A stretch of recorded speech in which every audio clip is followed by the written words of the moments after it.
Hail comic book fans, today we're talking about No One Issue 8. We're closing in on the end of this series, and honestly, this is the issue that changed the entire story for me particular on both a fantasy, fiction base, and a real life base. And you will see as we get into talking about this issue. Up until this point, there has been copycats of the original killer, which was Ben's son, right? Now, Ben, the older guy that was the head of police, his son went on this string of murders, and when he went to jail, all these other people started copycatting what he did and carrying on these murders, taking out particular and certain people. And after the last book, within that book, issue 7, we finally found out who the main copycat was, right? Like, who's the guy still carrying out these murders.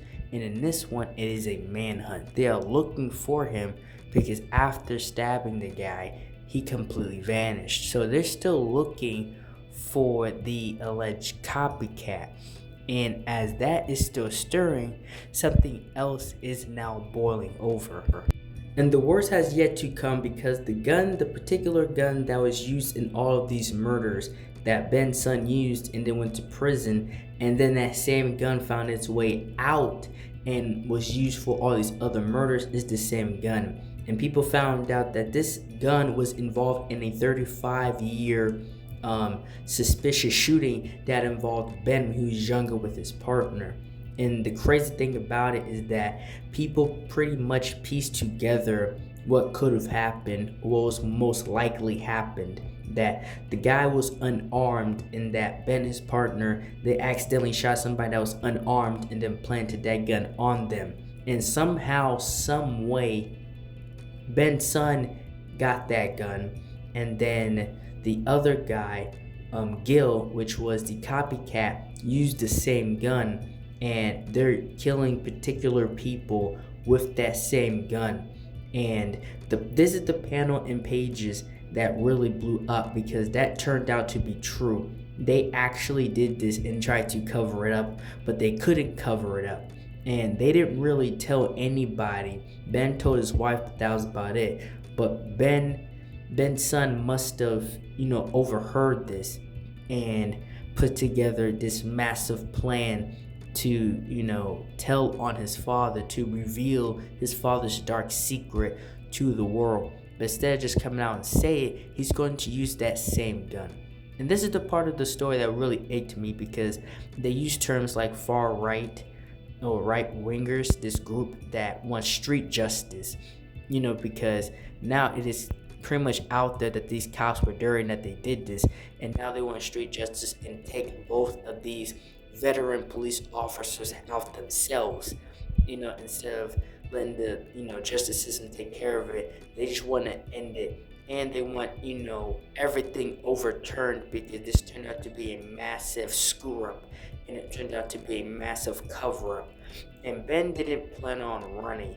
Ben pretty much planned on being murdered by these people and getting it over with. But fortunately for him, no one sees it differently, and no one ends up saving Ben, because obviously he probably sees things differently. And I have no doubt in my mind that no one probably knew this entire time that Ben was dirty for what he did all those years ago. And no one just comes in a regular vehicle to save Ben from these people that want to take him out.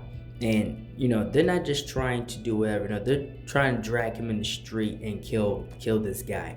And now this is a massive car chase, and no one's trying to get Ben out of here. And the quick conversation that they have is pretty much no one telling him, like in a way without explicitly saying it, don't really give up, I would say.